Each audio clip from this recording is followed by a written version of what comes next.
Well, this was unavoidable. I couldn't do a bunch of videos to tie in with the final season of Game of Thrones without bringing this game up. You all knew that this was coming, and I'm sure at least a few of you were looking forward to this. I would have said that this is the worst Game of Thrones tie-in game a while ago, but this was before I knew about the existence of a Game of Thrones Genesis. Now I'm kind of divided between the two of them. The funny thing about this game is that it initially started out with rave reviews when the first episode was released, but as the subsequent episodes were released, critical and public response dwindled until the finale, which was so disappointing. IGN's wiki pages, which usually has everything laid out for every game you can possibly think of, didn't even bother to finish writing their walkthrough. Lucky for me, I was able to find a couple other walkthroughs that cover the end, so I was able to double check my own personal endings against all the possible ending. Personally, during my own initial playthrough of this back in the day when it was new, I only got as far as episode 3 before I threw my hands up and stopped bothering to check for updates. And this is when they were coming out every month or so you had a bit of time between each episode to sort of not deal with all the horrible setbacks these games had. Playing all the episodes back to back is the closest thing to hell I've ever felt in a video game, and I have played Radical Heights. Lucky for you though, this game isn't something you can get anymore thanks to Telltale's implosion recently. Trust me though, you aren't missing out on much. Even at the time, I personally consider this game to sort of be the beginning of the end for Telltale. Telltale was putting out games far too fast and far too samey for them to be really enjoyed. And on top of that, the major flaws that these games had were getting amplified by the fact that none of them were getting fixed. We'll go over that in this video, but they were running out of excuses as to why the Telltale tool wasn't showing any signs of improvement, despite Telltale having a whole lot of releases that could, in theory, be generating a whole lot of R&D money. But again, we're getting ahead of ourselves here. Let's start with what's supposed to be the gameplay for this mess. To start, a few of the live action controls in this game are floaty and imprecise. This does not give any inkling of a good impression at the beginning of the game, as even an act as simple as cleaning off this guy's sword is something that's going to take a few seconds to figure out. I lost a few of these QuickTime events thanks to the controls that were just outright unresponsive. As a silver lining though, these are the only ways that this game pads for time if we're not counting certain elements of the story, but we're going to get to that later. Doing almost anything in this game will take a second or two, and possibly another controller if you're playing on a PC that has more than one monitor, because you're screwed if that's the case. This game does not have a proper full screen mode. This game starts in a small window, and while you can toggle it to be a full screen in the graphics options, it's not a proper full screen mode. It's just a borderless window mode where you will accidentally click off the screen whenever you need to aim at something on the far side of the screen where your other monitor is. You're going to accidentally tab out of this game and lose your QuickTime events a lot.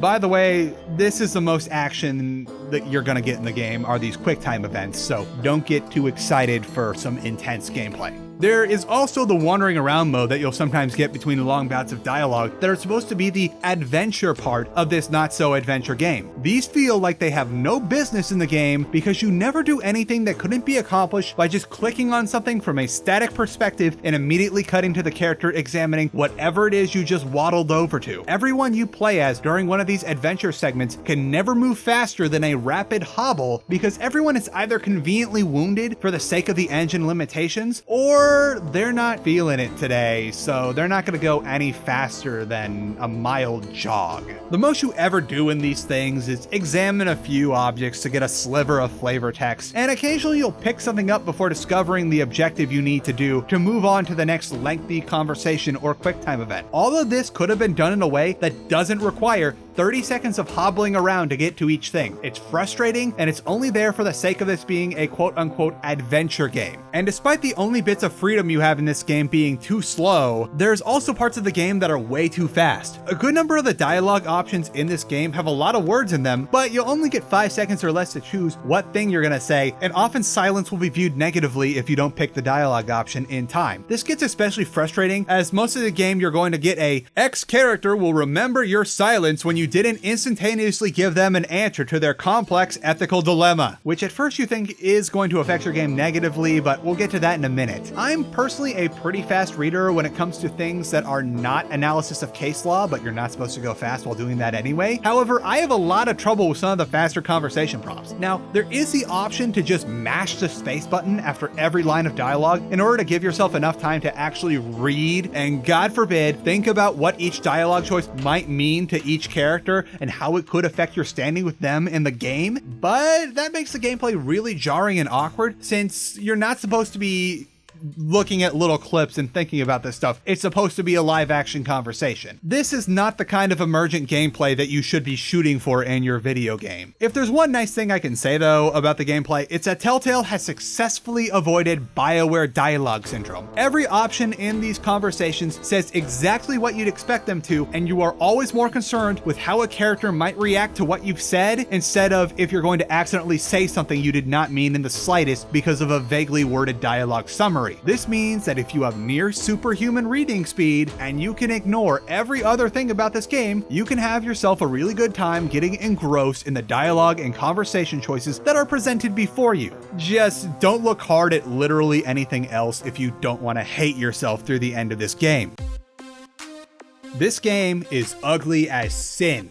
It is inexcusably ugly, no matter how episodic and not so indie anymore this game is supposed to be. Maybe it's the engine, maybe it's a lack of time to polish everything before the release, but what matters is that everything in this game looks like it's been thoroughly bludgeoned with the ugly stick. Everything in this game looks like it's been slathered in Vaseline whenever it goes into the background, and almost nothing in this game has solid lines or edges on it. Everything has weird, frayed up lines on every edge, as if some sort of anti-aliasing doesn't exist. And come to think about it, that's a likely explanation as to why this game is so ugly. Nearly every backdrop in this game is done like a matte painting a la pre-CGI movies, and this would be acceptable as it's something done in quite a few games in order to save on processing power, but you have to do it subtly and sparingly to get away with it. A good example of this is in Half-Life 2 Episode 2. The big void of interdimensional depth is actually a couple of 2D textures that are animating, but in how they're presented, you wouldn't know that unless you had developer commentary on. This is done sparingly and on things that you aren't going to scrutinize too much or get too close to. Telltale's Game of Thrones does the opposite of this by having JPEG backgrounds in like every scene and having long, lingering, establishing shots on them that make it really obvious that you're not looking at any sort of modeled thing off in the distance, but it's just a cheap JPEG that's covered in Vaseline. As for all the character models and animation, I know this is supposed to be stylized yet again, but yet again, something can be both stylized and really ugly at the same time. Everyone looks like they're dusty toy dolls come to life with plastic hair that never moves no matter how big and flowy it might be in real life. Facial animations are deep in the uncanny valley too, especially the ones of people in the background. They just don't move like normal people do. This is something that's been figured out for well over a decade before this game was made, and if it was a matter of development resources, then maybe there should have been more allocation to fine-tuning characters' facial and body animations instead of licensing out yet another intellectual property before you finish your next game. The animations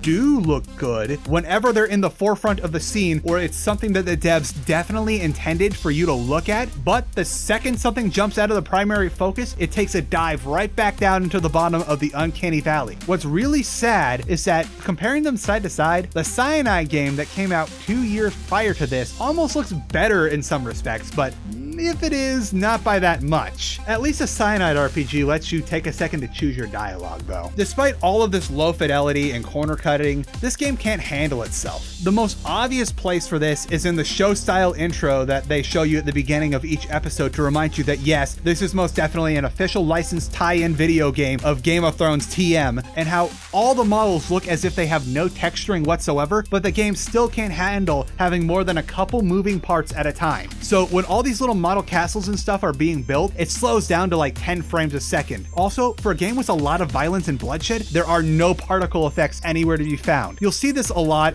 in what's clearly sometimes like a 2D animation that was shown really briefly that you weren't supposed to look at, but this game doesn't do physics, trace effects, or any effects whatsoever. My favorite example of this is that when some poor kid gets murderified and his mother is holding him as he's bleeding out, 1 second the mother's dress is spotless, and then in the next second, a bloodstain just instantaneously appears all over her dress, like they couldn't figure out how to do a splash effect. But even then, they couldn't figure out how to make the timing convincing without these effects either. Then, when you're out in the desert with one of the characters, never once do you see sand get kicked up. I guess that's another thing the Telltale tool just can't do. I think the likely culprit of all of this is that this game is one, running on an engine that was ancient even at the time it was being made, and for another, this game seems like it was designed clearly with tablets in mind. As long time ago, when I made a Command and Conquer video that everyone seems to be fond of, I touched on how the 16:9 aspect ratio and 1080p as standards of gaming didn't catch on until the early 2010s, and a lot of games from 2011 and earlier still had 4:3 options as the default, as that's what people were still using. This game defaults itself to 800 by 600, a pretty low res 4:3, despite it being made in 2014 when almost everyone had moved on to 1080p as the standard. I think this might have something to do with not only the Telltale tool's limitations, but also in how tablets were really starting to catch on and people were starting to play their video games on them more and more. I would be entirely unsurprised if this game was made primarily for tablets with all other platforms as an afterthought. Look at how all the prompts look as if a person might be swiping their finger across them, or maybe pressing on it for a long time with their thumb instead of a keyboard stroke or a mouse click. Yeah, this game was definitely made for iPads. Perhaps the saddest thing of all for this game, that this is a game that has a really weak story in what's supposed to be a story-centric video game. To start, none of the characters are particularly likable, and no one seems to have any clear motivations aside from because the plot demands it. Nobody seems to have any serious history aside from a few moments to create like dialogue choices in the game. So just off the top of my head, that's Beska and no one else. The best parallel I can think to draw here is the Star Wars 2 Attack of the Clones situation, and how all the main characters in that movie are supposed to be old friends by that point, but it doesn't really feel like it in the slightest. We're just told in the dialogue that this is true, but we never really see it. Sure, people freak out when someone gets murdered out of the blue, but emotional energy levels don't seem to change from what a character tends to be defaulted at, unless someone is literally getting killed at an extremely unexpected time. Sometimes people don't even seem to be freaking out even when someone just tried to kill them. But I also take issue with how the main characters in this game are shoehorned into the actual main characters of Game of Thrones' lives, and they were like nobodies, but now they're the center of the game they're playing, despite the fact that no one has ever heard about them before. At least from what I personally recall from the books, the only reference to any of the stuff in the plot that I can think of is in the beginning of a Game of Thrones, the deserter from the Night's Watch that gets executed is executed upon a stump of ironwood. That is the only thing I can recall. I think the Foresters might be mentioned in passing as a vassal house to House Glover, which is in turn a vassal house to the Starks. But other than that, none of this was here before. This is all shoehorned in. I know that the other game is very similar to that, but the other game, you are only a minor part of the story overall. It's tactfully done. You get maybe about 30 seconds of Cersei Lannister's time,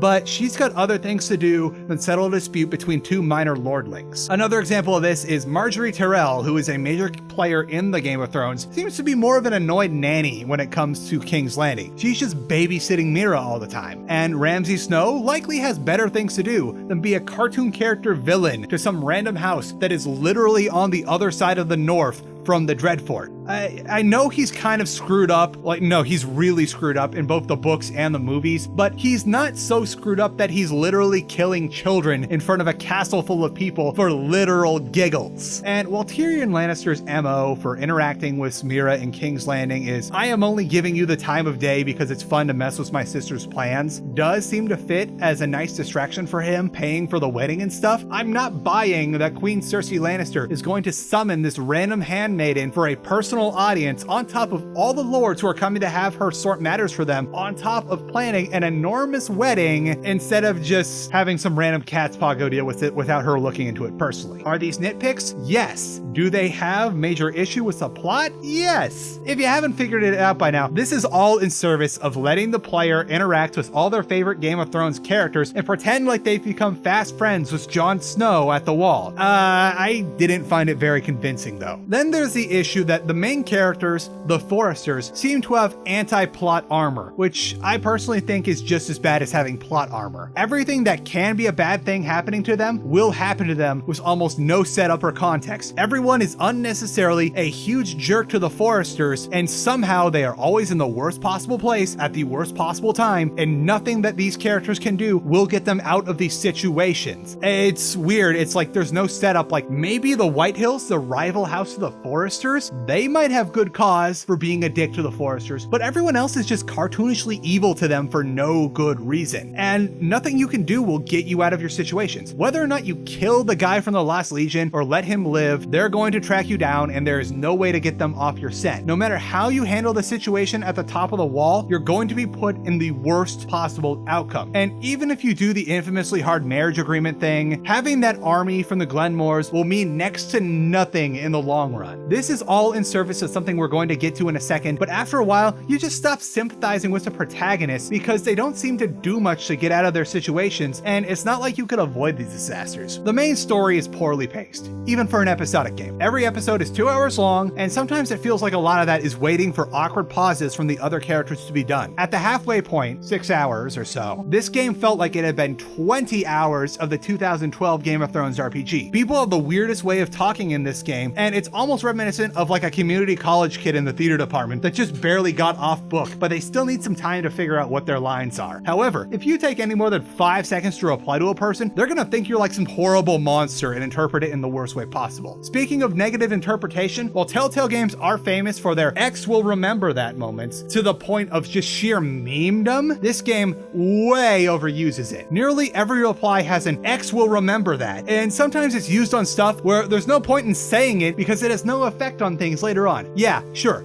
Lord Gregor will remember my actions for the rest of his life when it came down to the moment of me deciding if I'm gonna get the booze myself or not. All 10 minutes of his life. About 4/5 of the time, these X will remember that things are inconsequential, and then the 1 in 5 times where it actually does matter, all you get is somewhere later down the series is, I know you said X about Y and Z, and it made me feel feelings because the plot says so, but I'm still going to do the thing because the plot demands that I do so. After a while, you stop paying attention to these notifications, and you just say whatever you think will get you an interesting reply. Cat, I see you up there. You will not jump down on the desk again. These plot issues are all building up to the big major issue I have with this game. For a game that literally says, and I quote, "This game series adapts to the choices you make. The story is tailored by how you play," unquote. At the very beginning of the game, it seems like none of your choices will matter, and they mean jack diddly squat in the long run. Nearly every choice, statistically tracked at the end of each episode or not, will eventually end up with the same set of plot beats as all the other choices. Whether or not you let Beska become Drogon Barbecue earlier in the game, she'll still come with you to Westeros. You can't avoid the incident at the pig farm entirely, and you have to fight those guys to death. The Glenmore troops don't do a whole lot no matter where you put them or if you get them or not, and that poor kid is gonna die no matter what you do in episode 1. This game frequently ignores major decisions that you make that it heavily plays up in order to just make sure that you don't stray too far from the path that they want you to follow. And what do you get at the end of it all? Is there some big payoff? No, you get 2 colored endings. That's one less than Mass Effect 3. All your characters are going to end up in the same spot no matter what.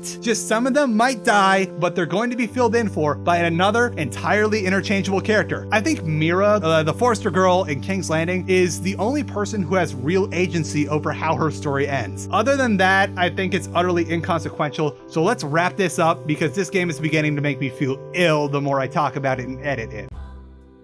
If I had to rank this game among other major GOT tie-ins, I'd say that the 2012 RPG is much better than this, but I'm not sure I would be as bold as to say that this is worse than the RTS from 2011. It's close, but that was really bad. It's a shame everything turned out the way that it did, and I'm starting to question if we'll ever get any sort of good game set in the world of Ice and Fire that's not like a mod made by dedicated fans, but like an actual major release title. Personally, I think if Telltale had given this another year or so of workshopping, this could have been a pretty good game that easily avoided all the faults I've listed as long as everyone kept their head on their shoulders. Heck, they were even starting to swallow their pride and realizing that they've got to ditch the Telltale tool and they are not too proud as to use the Unity engine. Unfortunately, that was nowhere near the case at Telltale, and we now know just how bad things were thanks to the very public implosion of the company, and also, holy crap, that no-clip documentary. That place was screwed. Ironically enough, for how much of a disaster this was, this had the most backing of the HBO show, featuring all the main actors from the show in very prominent positions, save for a few of the Starks. This also got the most promotion out of all the games. But this is arguably the worst of the Game of Thrones games. Arguably. Again, I'm not sure how it stands really apples to apples to that RTS. It's also notable that while George R.R. Martin was sort of involved, it wasn't as direct as with the RPG. GRRM sent out his personal assistant to help with the writing, and they're credited at the end of each episode, but I think that had more to do with continuity than writing. Aside from falling victim to the recurring plot hole in both the books and the show, known as Littlefinger's jetpack, which for those of you that haven't heard that one before, it's a phenomena where characters can inexplicably travel thousands of miles in a matter of days despite having no means of modern transportation or access to Dragon. This game has no serious plot holes or continuity errors, so I guess that's something they have going for this game. So thank you all so much for joining me for this video in our little Game of Thrones binge we had on the channel for the last month. The next video will be back to business as usual, as I don't think I can make a full video about the Reigns Game of Thrones card pack, and I'm not familiar with any of the games that have popular GOT mods to do a proper video on it. I've already got the scripts written and recorded for videos about Vampire the Masquerade Bloodlines, Deus Ex Invisible War, Slender the 8 Pages, and its effect on horror games overall, and most likely by the time this is up, I will have the script for a Warcraft 3 video done by the time this is live and stuff. Make sure to subscribe to see all those videos, and also stay tuned for whatever else I can think of. I'd like to take this moment to give a special thanks to my $10 patrons, Trey, Jonathan Cadron, The Otterman, Che Patterson, and McFluffers. You can help me make videos like this too, and ones of even bigger and better quality, by heading to my Patreon, patreon.com/charlatanwonder. I'll see you all in the next video. In the meantime, sign-offs are stupid, and I have no idea how to do them. Bye. Aw, snap. This is the closest we've ever gotten to Frisk doppelganger. Let me do a crappy zoom. Uh-oh. Are we about to have a confrontation? Frisk, what is your doppelganger plotting? Oh, there's a bird. That's what he's plotting.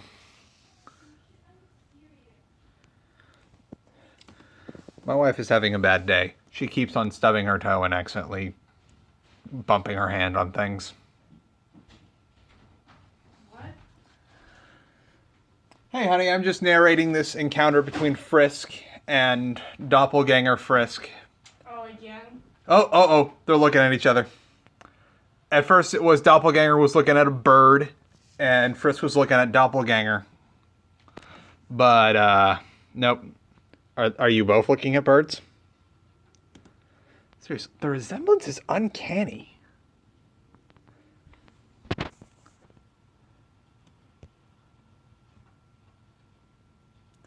Look at this guy. Now, look at you. Oh, he left. Oh, darn. He's under the tree. I can see him from here. Well, the confrontation will have to come another time. There can only be one saucy boy.